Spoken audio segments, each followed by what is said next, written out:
Hi, Connie. Are you muted? Hi, Hi. How are you? I'm good. Good. I'm reading a book that should come with a warning label. Really? What book is it? It's called, you ever read Harlan Coben? I think I might have a long time ago. My mother likes him a lot, though. He writes murder, or not murder, but mystery thriller kind of books. Yeah.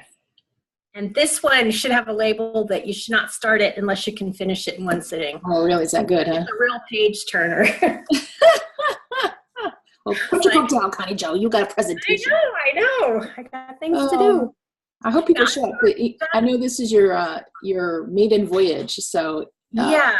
If a lot of people are here, maybe that's better for you. Yeah. So I have a PowerPoint. So Okay. I'm just gonna click on share screen. Yep. Let me try it now and see what happens. Share screen. And then I click this. And then share screen. There you go. And then I want to do this. Whoa. So are you seeing like the whole screen? Yeah, that's awesome. Did you design that yourself? Yes, with the help of Canva. Oh, it Well, looks they have gorgeous. templates that you can, play with. So yeah. It's a nice template. Here's my screen. Yeah. So I have 20 minutes, right? Yeah. I don't think it's gonna be that long, It's okay. but who knows? We'll take it whatever way we can get it. Okay. Yeah, but it's good practice for you, nonetheless. Yes. Debbie was really bummed she couldn't be here. I know. But I'm kind of relieved she's not. Oh, yeah. And I told her that, and she said she got it. Yeah, she's busy with Bold Heart today. Yeah. Yeah, I mean, right in her town. I mean, she couldn't get away with that if she wanted to. It's a good day, though. Those events are nice. Yeah, I think she'll have fun. She'll have a good time. She'll see everybody. She'll probably be on the inspiration panel. Where they go on and talk about Bold Heart. So that'll be fun for her. Yeah. Yay. So next week I'm doing Ask the Marketing Coach. And so I'll be taking questions from the audience. Okay. That's what I'm scared of is questions. Yeah? Yeah, because it's just hard for me because I'm still new. When you're put on the spot, it's just things kind of fly out of your brain. Right. If you know stuff, it's like, I don't know. You can always preface yours by saying, well, you should talk to your bookkeeper. Uh-huh. And if you don't have one, they'll be happy Every to talk to you. situation's different. It's like my friend Mark Moriello is like, well, I can only offer you advice, but it's not legal advice because he's a lawyer. You get in trouble. Yeah. Sometimes I get questions too. Oh, there goes my internet. Honey, my internet again. Yeah, my internet's going, something's wonky. Hi, Laura. I was getting notices too. And if you hear my husband in the background, he's like, it's Good morning. Hi, Laura. How are you? How are you? Good. So all week my internet has plagued me, especially when I get on Zoom, of course. Uh-huh. So if I freeze, just keep talking. It's still recording. It's still doing its thing, and I will pop back in. Well, I thought it was my end because my internet's always wonky. I know this week especially has been it's been really unstable, and it's not. I thought it was just like one of our connections or something, but it's just the internet. It's what we call Mercury retrograde. Okay. Yeah, I've noticed that Zoom's been a little unstable, like in a lot of places. Yeah. So yesterday I was teaching a class. I had 10 people on there, all trying to learn about Facebook. Oh, And no. so I was doing screen shares, and like I actually had to go on my hotspot on my phone because I was like, okay, I can't be going up and down, up and down, up and down. And your hotspot actually worked better. Sometimes it works better. It's a little slow on the load, but at least I can still keep talking, and at teaching, so it doesn't seem as bad with that. So Laura, this is going to be Connie Jo's first time presenting. I know, I'm excited. That's awesome. Yeah. Awesome. Maybe the last time was when I did a book report or something. No. In college. Not even college. No presentations in college? No. Really? I was in engineering. We didn't do presentations. Oh, that's hey, there's Mark. Nerd stuff. I was an English major and a history major, so I was always talking, which I'm glad for because I used to say, hey, Mark. But my first class I had to take was communications, and we did speeches every other week. I had to get real comfortable real quick. Yeah. Because now it's all video. It's a whole different monster. Yeah. I did used to sell Pampered Chef, so that was kind of like a presentation. Yeah, but you probably enjoyed it because you liked cooking. Do you like to cook? Yeah. Yeah. One time I started a Pampered Chef show. I got there and I started setting everything up and the power went out. Wow, that's like me having no internet. That's not fun. So I had to just say, imagine you were eating this, or imagine I was eating this, and it was hilarious. Oh my God, that's funny. At first it was like, oh my God, and then it was like, oh, that's okay. It happened. I need to holler out to my husband. Hold on. Honey, did Joe leave? Yeah. Okay. Sorry, just making sure the kid made it out to high school. I didn't hear him leave. God forbid, right? Okay, thank you. No. All right, we'll go ahead and get started. Hi, Mark. How are you? Hi, just wrestling with technology. I think I got it. All week it's been cuckoo crazy. I was telling the others my internet connection's unstable, so if I freeze, just keep talking amongst yourselves. Okay. Walk amongst yourselves. Yeah, that's it. We're good. Yeah, we see you, Mark. Good. And hear you, so you're in good shape as far as that's concerned. Okay, I can hear everything now. I couldn't before. Oh, okay. Good. Can you see us? Yep. All right. Awesome. All right. Well, I think we're in good shape. We're going to go ahead and get started. If more people join us, we'll welcome them as they come. But welcome to Virtual Networkers. We're so glad you're here. Everybody's been here before, so I won't have to go into that spiel. Now, Connie Joe, you have 30 minutes for presentation. No, I'm just kidding. No, sorry. And she's like, no, that's enough. We're glad you're here, and we are going to have Connie Joe present, so we'll talk about that in just a moment. But we are going to start off with our 30-second commercial / elevator speeches, depending on your vernacular. And so I'm going to start with Laura first. Laura, do you mind doing your elevator pitch? Sure.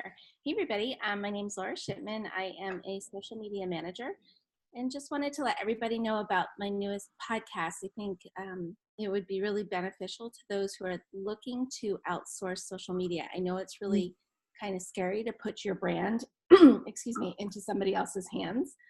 And this podcast goes over 13 tips, or actually not tips, 13 questions you need to ask during an interview process of a social media manager. So check that out. A lot of great tips there that you may not know what to ask during the interview process, because social media managers can be a different breed. Yes, that's great. Will you put the link in the chat box? Yes, absolutely. Yeah. And speaking of the chat box, I forgot to remind everybody to please put your first and last name and your email address in the chat box for attendance. And I will, of course, send the replay link, today's call meeting, to you, as well as any other materials, including the chat box text. So go ahead and pop those in there. Connie Joe, do you want to do your elevator pitch? Sure. I'm Connie Joe Miller. My business is Enigma Bookkeeping Solutions, and I work with you to make sure that you have impeccable books so that you're audit and tax ready.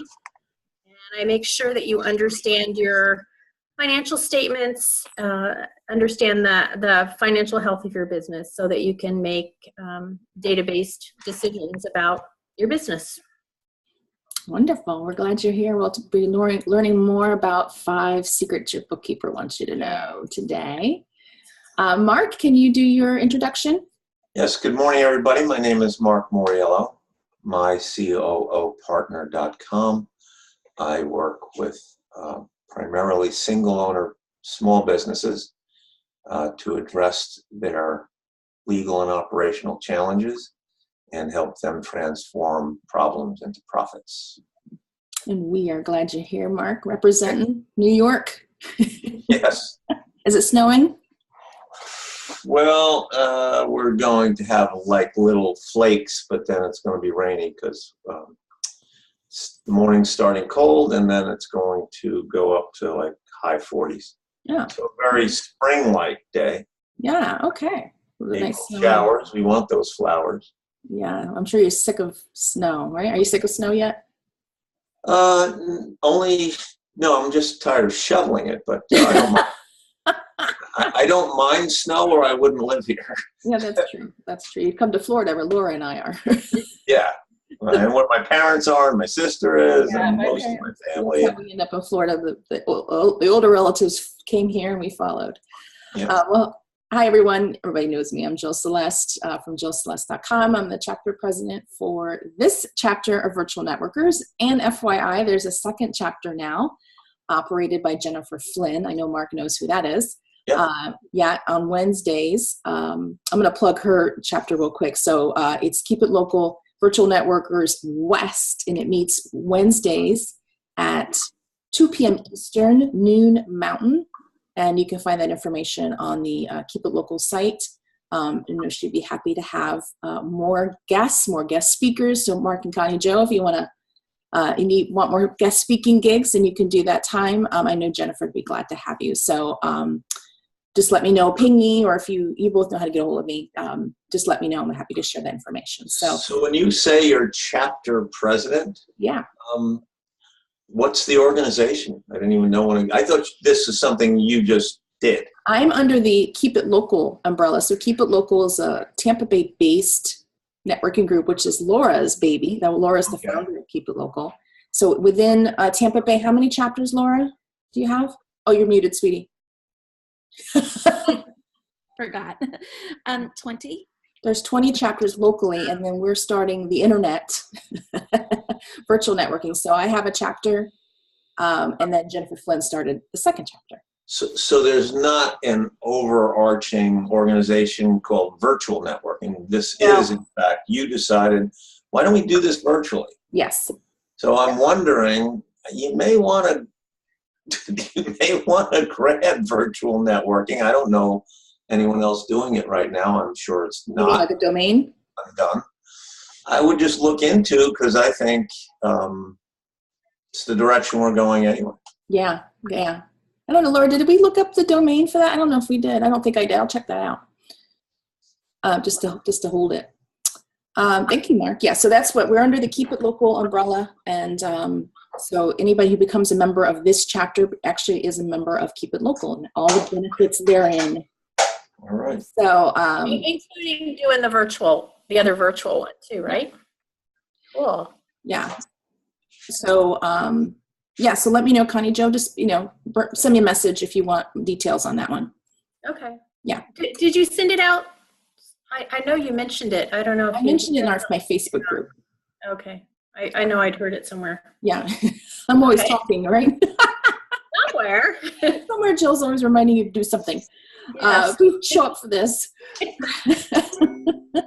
So with that, we're going to go into our presentation for today. So let me introduce Connie Jo. I'm going to read her official bio, but it's on my side monitor, so pardon the profile. So Connie Jo Miller is the founder and owner of Enigma Bookkeeping Solutions, LLC, based in Georgia.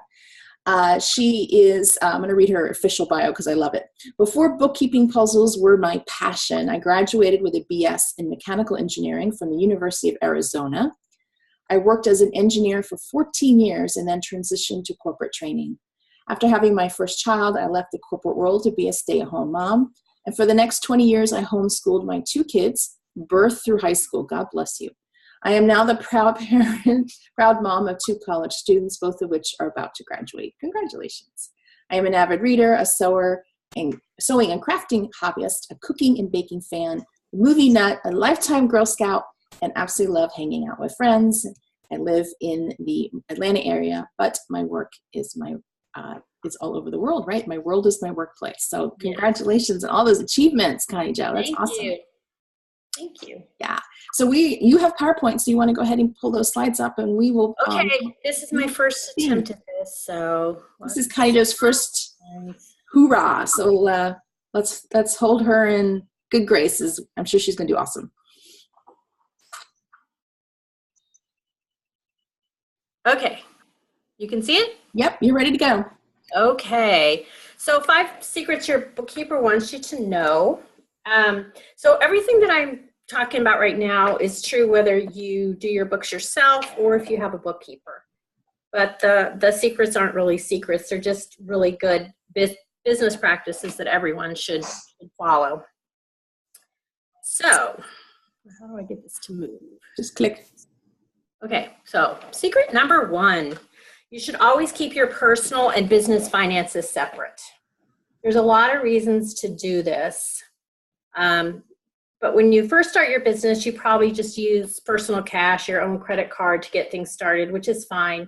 But as your business starts to grow, you need to keep a really clear boundary between your personal and business finances. It's really vital for staying on the right side of the law, which I'm sure everybody wants to do. So at a minimum, you should have a business checking account and with a debit card. And also most people want to have a business credit card, because at least me, that's how I do everything, is with credit card. And as part of that, you also want to make sure that you keep, that you document all of your purchases that you do for your business. You want to keep all the receipts and invoices so that you can prove how you spent your money and where your money came from. Because if you're audited, the burden of proof is on you to be able to show how you spent your money and where your money came from. And it's important to know that just a checking account statement or a credit card statement isn't enough to prove what you bought or how you spent your money. So as an example, like maybe on your credit card receipt, it says you spent $200 at IKEA.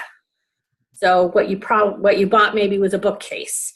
But if you're getting audited, you can't really prove that you bought a bookcase unless it's on a receipt that says bookcase. You could have spent $200 on dinner plates for your sister's wedding, or you could have bought $200 worth of Swedish meatballs and that red jam Ligonberry stuff. So you really have to show, I really bought a bookcase for my, for my office. And so just make sure you keep everything you should keep. It keeps you from having to, if you keep everything separate, you have a folder that you throw everything in, it keeps you from having to dig through, a big pile of receipts and stuff to figure out what's business and what's personal. So just start off keeping it separate. It makes audit and tax time less painful if everything's kept in order.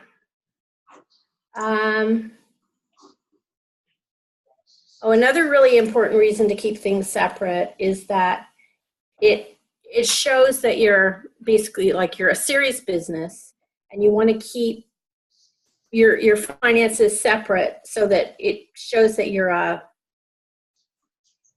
legal entity, that you if a lawsuit should come up, if there's commingling, it's just not clear that you're a legitimate business, maybe, if you have a mess.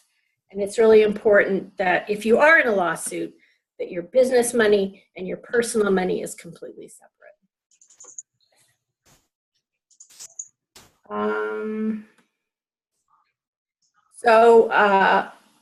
As part of that, it's important that even the money that you use from your business that pays your salary, you always still want to put everything into your business account and then transfer money from your business to your personal. So there's a paper trail there that it shows that the money was really earned with your business, and then it becomes, you know, personal after you do a transfer to your own personal account. So after a while, keeping your business transactions separate from your personal just becomes second nature.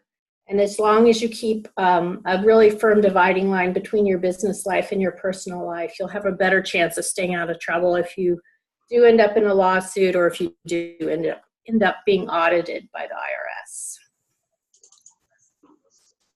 So bottom line, don't commingle stuff. It's really a pain.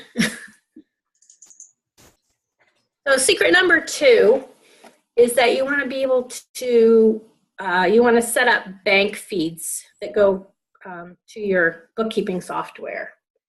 And most major banks and a lot of even smaller banks have that ability now to automatically feed into all the major bookkeeping software systems. It helps you avoid making mistakes when you're entering transactions. You know, it's easy to transpose digits or just make mistakes when you're doing stuff manually. So the more you can automate, the better.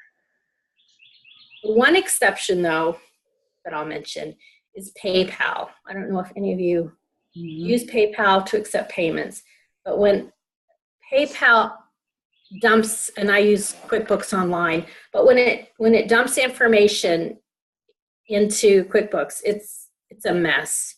They sometimes transactions are duplicated. Sometimes they deduct the transaction fee. Sometimes they don't. Sometimes they mix personal and business, even though they're on different cards. So PayPal can be a real mess. And I've searched online, you know, how to keep this from happening, and everybody says don't do auto feed on PayPal. It's just, I don't know why, but Stripe doesn't seem bad. I mean, it seems to be okay, but PayPal for some reason is just a mess. So I'll go on to secret number 3, which is that if you're doing your own books, or even if you have a bookkeeper, you want to keep up with your books on a monthly basis or even weekly. It's just like when you clean your house or you do your laundry. If you wait and do it once a month, it's like it's more than 4 times as much work when you do it. Somehow like when you clean once a month, I don't know, it's a mess. It's dirtier after if you wait. But if you do it a little bit every week, it's not that big a deal. And laundry, of course, you know, I don't know. I think it multiplies when you keep it too long. So unless you have a lot of transactions every month, just doing it monthly is probably fine. But if you do have a lot, you know, try to keep up with it and do a little bit every week, and it just makes it much easier. And you also want to try to keep as much in the cloud as possible, so that if your computer dies or gets damaged, you still have access to all your information. And so that's part of what you want to do on a monthly and weekly basis, is get as much of your information, your transactions, your receipts. You can take pictures of receipts now and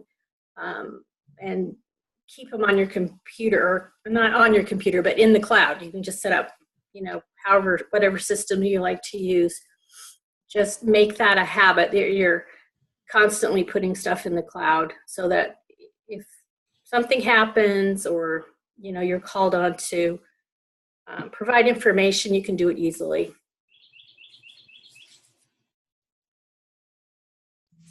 Are questions available? Do I have to raise my hand? What's the procedure? Go ahead, yeah. Okay. Hi, Connie. Hi. Do you prefer Connie or Connie Joe? Connie Joe. Okay. So I'm glad you asked or raised the issue of where our digital technology has made some things easier. We can snap shots. Have you compared some of the expense capture options we have in the marketplace, and do you have a preference? Well, I don't have a lot of experience with different systems, but what I use is HubDoc. And What? with HubDoc, you can hook up with your bank, and a lot of different businesses like ADP, Adobe, Verizon, they'll auto pull your statements, so you'll have all of your statements in one place. Right, now, And they that also- I understand. I'm actually referring to contemporaneous expense records like the receipts at the restaurant, at the store. There are applications and software to do the contemporaneous documentation using your smartphone, where you get to actually make an image of that item, and then it creates files for the bookkeeper so that when they do their reconciliations, they can, you have a record that is IRS compliant. Yes, with HubDoc, you can just take a photograph of a receipt, and you just need to make sure that the merchant name is shown, and the date and the amount of the purchase. Those are the 3 items that are key. So you just snap a picture and then download it to the HubDoc software, and it has captured any kind of receipt like that.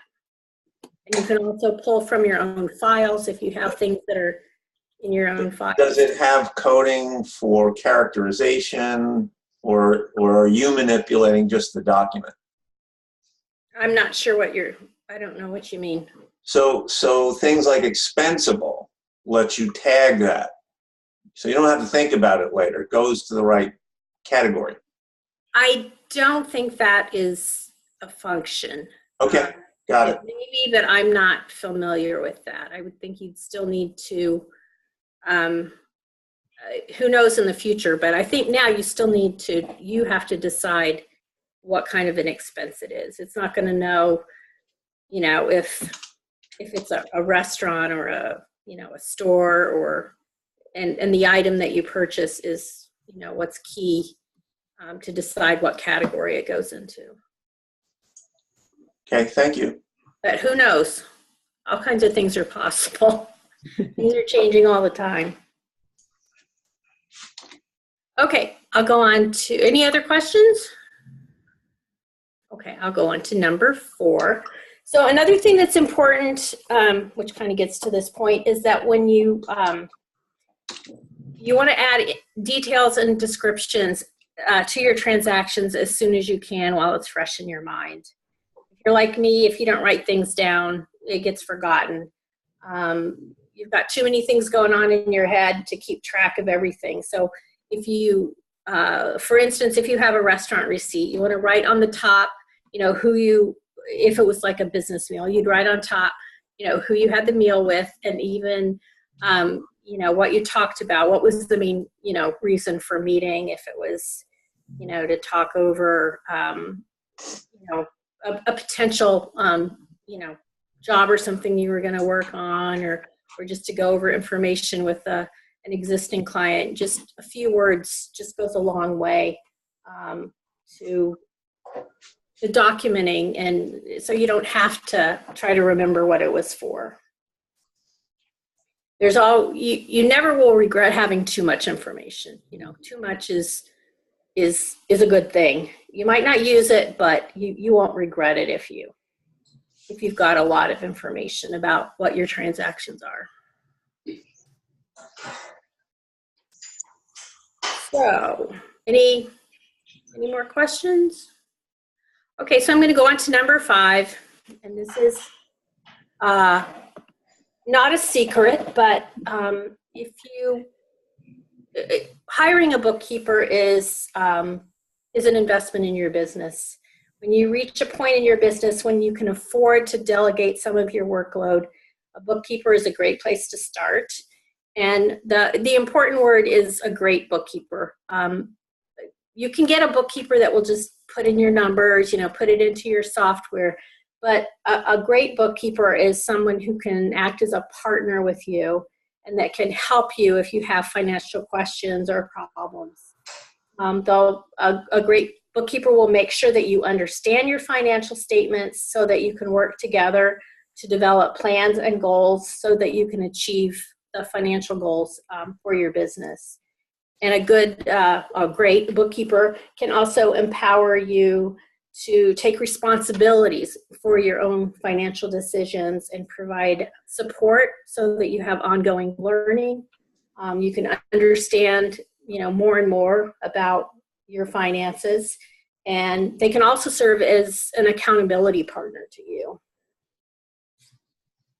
And having a great bookkeeper is somebody that you can trust, because your finances are a very personal part of your life. It's something that even today people don't talk about money. It's just kind of not cool, but it's really personal. So you need to make sure that your bookkeeper is somebody that you really trust.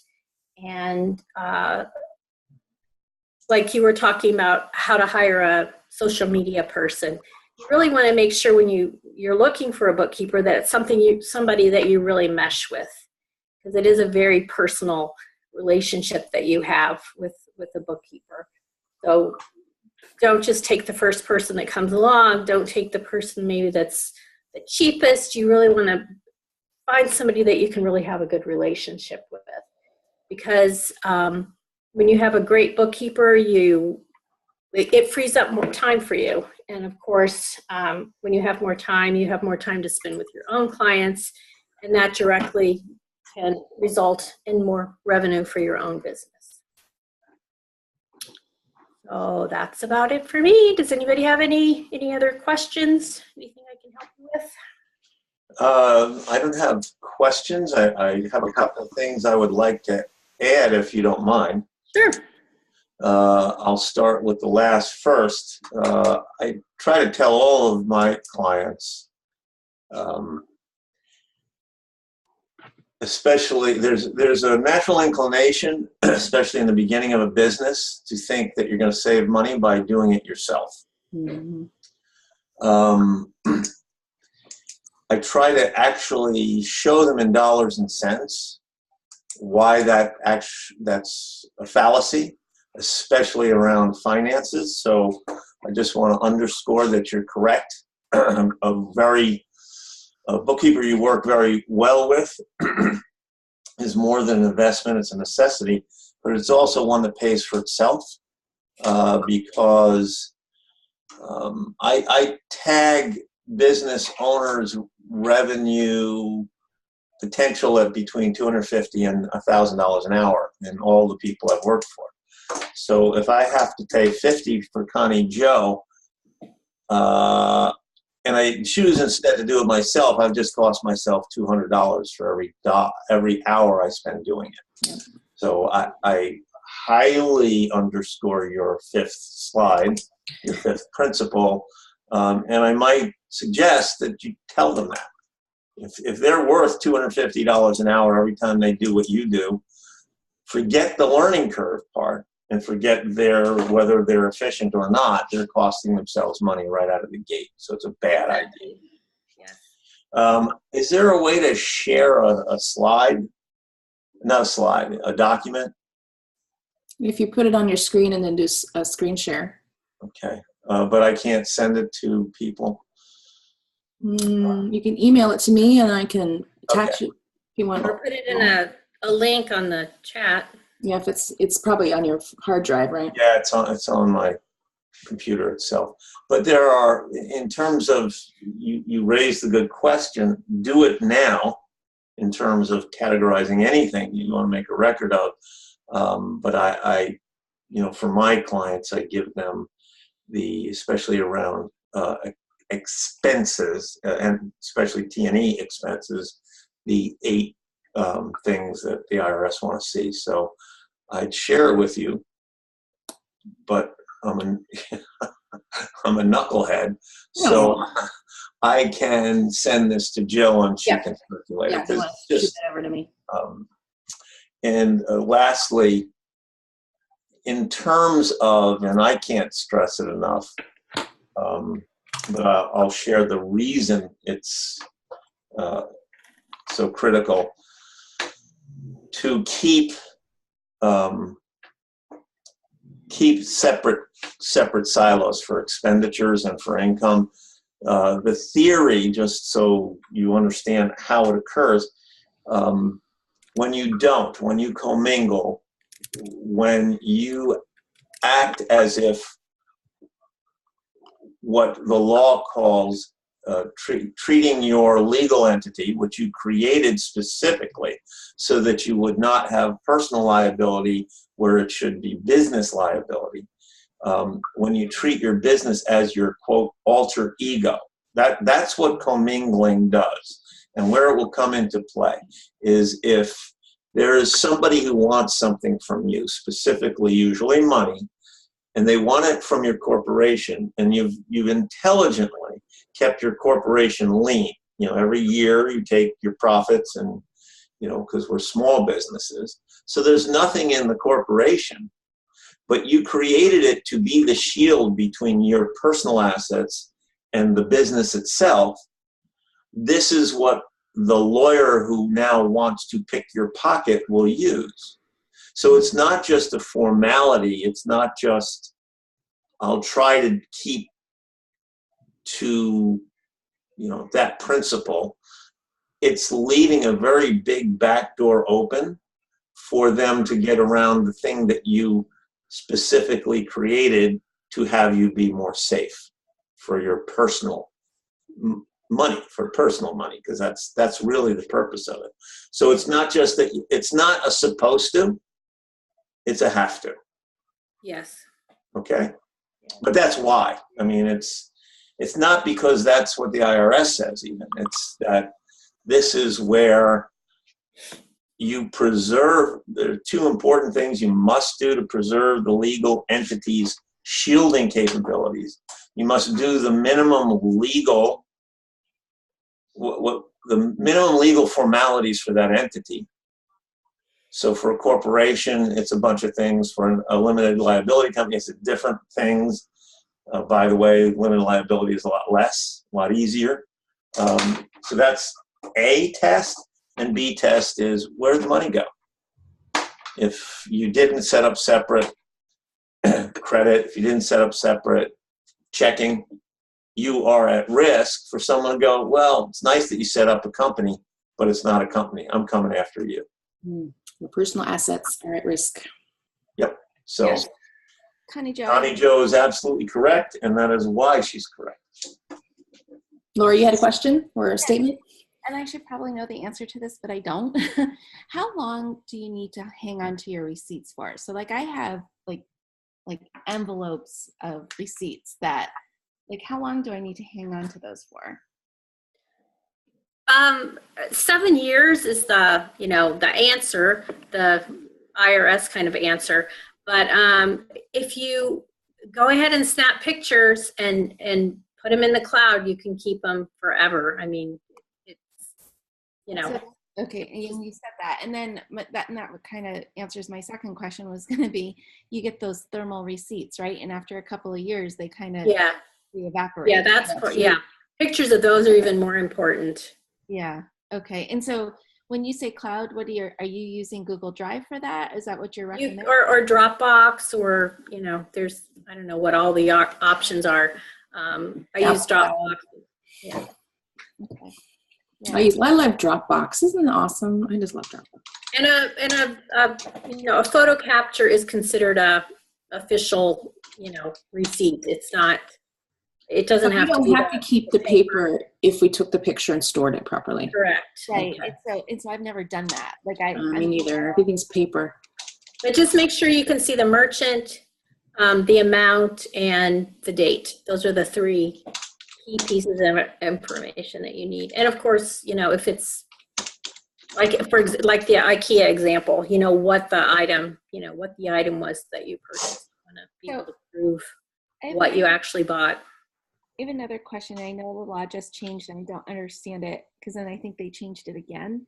Something about meals, like business meals, aren't as deductible as they used to be. Like they're only going to take a percentage. Do you know? Well, I think it's always been Well, let's see, 50%. 50%. It But used to be 100%. That change happened a long time ago. now it's, I think maybe the 86 Tax Act, I think it actually changed. And now it's 50%. Then I thought the thing that has changed is entertainment. It used to be meals and entertainment. And now, as I understand, entertainment is not deductible anymore. okay. So if you take a client to the baseball game, you can't write that off anymore. But if you buy a hot dog, you can still write that off. Okay. Buy a lot of hot dogs then. 50%. That was my question with like the networking, to run a networking organization, those are usually based around breakfasts and lunches for the most part. And so I was curious, like, how does that change? So it's not, so it was the entertainment thing that I misread or misunderstood, not the meals. Okay. That's what I understand. And who knows, next week it might be different. But I know. As far as I understand, for 2018, entertainment is no longer a deduction at any percentage. No more Broadway shows for you, Laura. No. Man. Connie Jo, what software do you recommend for a solopreneur? I use QuickBooks. I'm certified in Xero and QuickBooks, but I just felt more comfortable with QuickBooks, so that's what I use. But I know people that have Xero and love Xero. So I've never heard of Xero. Am I the only one? They're based in New Zealand, and they're growing. They're really giving QuickBooks the run for the money. But it's a people say it's very simplistic and not simplistic, but very simple and easy to understand. But I just felt more comfortable with QuickBooks, so that's what I. Yeah, and so there's QuickBooks, and then there's QuickBooks Online. What's the difference between the two, if there is one? Well, there's QuickBooks Desktop, where everything resides on your computer. The QuickBooks Online is, in the cloud. You can access it. Oh, okay. All right. So it's really just where it's housed. Okay, makes sense. Yeah, cool. Obviously, I don't have it. And then Quicken. The newest thing is that it's going to be, and I don't really understand exactly how this is going to work, but it's the AI portion is coming along, where you're not even going to have to put anything in. You're just going to, talk, and your information. I don't even know how it works, but things are changing. It's, everything just keeps getting more and more automated and, simple and, I don't know, scary kind of too. Yeah. You're old school, right? What's going on here? That's funny. Well, good. Any more questions for Connie Jo? I have one more. Yeah. What size businesses do you typically work with? What size businesses? Yes. Well, it depends. It depends on how much service you want. If you want somebody that's really, doing your books every month and, meeting with you every month to go over your statements and really partnering with you, typically like 6 figures would be, a starting point. But again, it just depends. What you invest just depends on, what you have available, and it's going to translate to how much service that you get. Okay, cool. Good to know. Awesome. Well, Connie Jo, that was incredibly informative. I learned a lot. Good, thank you. You scared the shit out of me, so thank you. I'm like, I didn't do that. Thanks. Wait, the thing is, it's like, it's aimed towards auditing. If you're audited, you just really want to have your act together. But it's also super important at tax time. If you're doing all this stuff as you go along, then taxes isn't, such a big deal. Some people do their bookkeeping once a year, and it becomes a huge mess. So it's just something you want to keep up with. Yeah. And it just makes life easier and less stressful. You want to know how much money you're making. Well, yeah, that's important too. Are you enough? Is it a business or a hobby? If you're not making business, it's a hobby. I mean, if you're not making money, it's a hobby. Exactly. Exactly right. Or if what I've been guilty of is everything I earn, I'd spend on my business instead of it's a profit. Yeah. Paying myself, and that's typical practice for a lot of us. Yeah. Oh, let's buy that software. Let's hire that person. So you did a great job, Connie Jo. I hope that you do that again for other people, because I think it was super informative. And even though I'm in business for years, I've definitely learned some new things. So thank you for that. Yeah. I'm happy. That's great. Yay. Great news. Yeah. And so remember, this is recorded. So if you need to hear something again, you'll get the recording link later today. So let's move on to the next portion of our meeting, which is any announcements. This is where you can announce something that's going on, something you need help with, a referral, ask, anything related to your business. And so Mark just left. So we'll go with Laura. Laura. What do I have? Nothing really. Just, go check out that podcast. I think you'll learn a lot of what to ask, before you hire anybody. Actually, any question, any job function, I think that's important to know. Yeah, absolutely. And I just want to echo the social media piece, because I used to do it. Yeah. And so there seems like social media managers are a dime a dozen. There's a ton of them out there. There's only a few really, really good ones. And I hate to say it that way, but it's true. It's true. I've had to clean up a lot of messes. Me too. In the past, Yeah. Yeah. So, and Laura's one of the good ones. So if you need help, definitely hire Laura. Connie Jo, any announcements? Anything you want to share? No announcements, but a general question. The word podcast, I keep hearing it, and I don't listen to podcasts. I don't drive a lot, and if I have free time, I'm usually reading, and so I don't listen to podcasts, but I keep hearing you got to listen to podcasts. So I just wanted to see what you all's favorite podcasts are. What should I start with? What should I start listening to? Well, Laura Shipman's, of course. Okay, I'll write that one down. Who do I listen to? I listen to Amy Landino, Landino. I listen to and what is her shtick? Her shtick is, and most of mine are going to be like entrepreneurship, digital marketing, social media, that kind of stuff. Okay.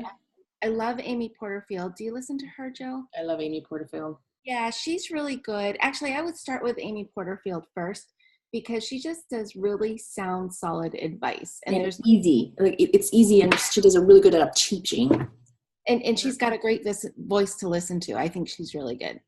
I listen to, do you listen to Build Your Tribe with Chalene Johnson? Mm-mm. Okay. I know who Shailene is, though, yeah. Yeah. So she's another good one. And, okay, I'm going to let a little cat out of the bag, a kitten. What's really cool is her son, Brock Johnson, he's going to be her co-host. And I'm actually interviewing Brock Johnson on my podcast. Congratulations. I know. So I'm going to do the interview on April 20th. I don't know when I'm going to launch that podcast, but I'm really excited about that. So Brock Johnson is also, he's going to be co-hosting that Build Your Tribe podcast. And he's really good with social media as far as how to use the stories aspect. He's a stories strategist. So that means those little vignette videos that you see on Instagram, Facebook, and then Snapchat is a stories. So cool. Those are the podcasts. I mean, there's a ton more, but those are the ones I really listen to. Okay. And if you can handle it, Gary Vaynerchuk. His language is a little harsh. If you can I didn't hear the last name. I don't know if it's my connection or yours, but Gary what? Vaynerchuk, or he goes by Gary V. I can put it in the just put in the chat, because he's got a long Russian name. Oh, okay. But he cusses he's a truck driver. Yeah. Just to warn you that if you have. Okay. I would do another thing too, Connie Jo, is you could go to like iTunes or whatever, Stitcher, Stitcher. Is it Stitcher? Is that the other one? Yeah.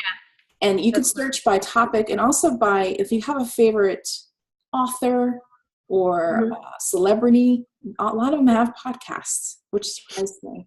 I listen to TED Talks. I mean, I really like TED Talks, but it's just like, I hear them on NPR, Yeah. Driving. When you're cooking or something, like around the house, housekeeping, whatever, you could put it on and listen to it that way. I know a lot of people do that while they're in the kitchen, for example. Or when if you exercise, I know people listen to podcasts while they walk, and I don't know, that type of thing. So, okay. Mark, do you have any announcements? Anything you'd like to ask? Referrals? Anything like that?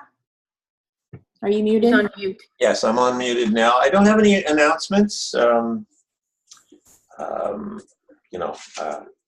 don't know what referrals to ask for other than, when you have questions or friends or clients have questions that have to do with the legal and operational issues in their businesses. I'm happy to start at least with answering them, and what happens from there, who knows? So.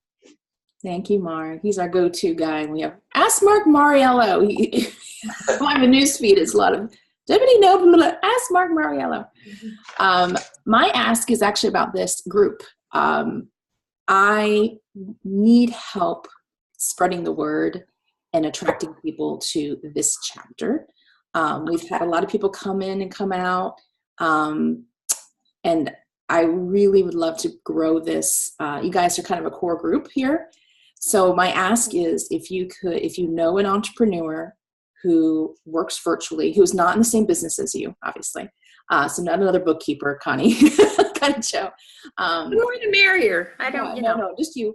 But if you know someone who runs a virtual assistant, I think Debbie's going to join, so we don't need a writer, but graphic designer, brand specialists, anybody who has a product they sell that they sell off a website, anything virtual, please invite them to a meeting. Next week, I'm going to do something called Ask the Marketing Coach. And it's going to be interactive. I'll be the marketing coach, in case you're wondering who that is. And I'm going to take questions from the people who attend. And so it's a great opportunity, kind of a low pressure kind of meeting to come to, because it's going to be more interactive and most people will get something out of it. So if you could just think of even one person to invite to next week's meeting, I would be so appreciative, because I want to get this. I want this to be a success, and I am tapping out all of my resources and I'm doing everything I can, but I need help. So that could. Well, I have a comment. Yeah. Well, since you're doing it at 8:00, it's really hard for anyone that's not in the Eastern time zone to participate in this. And I know there's this other one that's starting, you said now at 2, but if you, I don't know, maybe if the time was different, you could get more people. I have considered different that. time zones. Yeah. I mean, California, it's like 5 a.m? Yeah, so. we're not going to attract anybody from the other coast, that's for sure. Yeah. So I guess We had that's a talked about that a comment. little bit, Laura. We were still kind of unsure, but that's a great comment, Connie Jo. Thank you.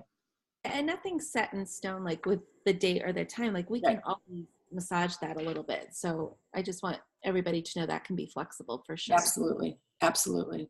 Yeah. So again, if you know, for next week is definitely 8 a.m. So if you know anybody in the East Coast specifically who would like to network without leaving their home, let them come here. Okay. Be amused with us. So yeah, Laura, go ahead. Something for you. I might have kind of a lead. Do you, Sheila Neisler? Okay. Has she reached out to you yet? No, I haven't heard from her since last week. So she might be reaching out to you. She needs to kind of change her business a little bit. She does marketing as well, but she's not on a digital platform at all. As far as, we'd really like to see her do webinars in coaching too. Do you coach to set their business up for that? Yeah. Okay. So that might be a lead for you. So I'll follow up with Sharon. Okay. And Yeah. I'll make Sharon. I got Sharon on my brain. There's this one named Sharon I need to follow up with too. Yeah, so maybe just have a one-to-one with her and see if there's somehow you guys can connect. Okay, thank you for that. Last week I got a client out of Virtual Networkers, by the way. So now I got to share a funny story before we go. So I don't have a bookkeeper, as you know, and I had asked Connie Jo to present, and I asked her to send me her headshot and her bio and all that. And because I wanted to upload Connie Joe's photo into social media, I had to detach it from my email. So I did, and I saved it and went on, and I'm like looking for, usually I save things to my desktop, and I'm like, where is Connie Joe's photo? I can't find it. So I go and search, and I think it was God or the universe had saved the copy of your photo, Connie Joe, in my 2018 finances folder. That is funny. So that's a sign, and I'll be in touch. That's awesome. That's funny. Really good. I'm like, well, okay, thank you. I'll take that sign. And you stayed there, by the way. I just left it there. I figured that's where it needs But to now be. you got to remember it's there. Well, I won't forget now. I think that's why I was somehow mysteriously put in that folder. I migrated. Oh, God, it's so funny. All right, so that's going to be it for today. Thank you all for joining. Connie Joe, hope you've enjoyed your presentation. Did you feel good now it's over? Yeah, I'm not a virgin anymore, so that's good. Yay! Now we're going to make you a slut and go out there and do your thing. Oh, that's funny. Okay, well, I'll see y'all next Friday, 8 a.m. Thank you again for coming. Laura, did you need me for anything? I don't think so, unless you needed me for anything. Nope, we're good. Okay. Okay. Have a great weekend, everybody. Have a great weekend. Bye. Bye.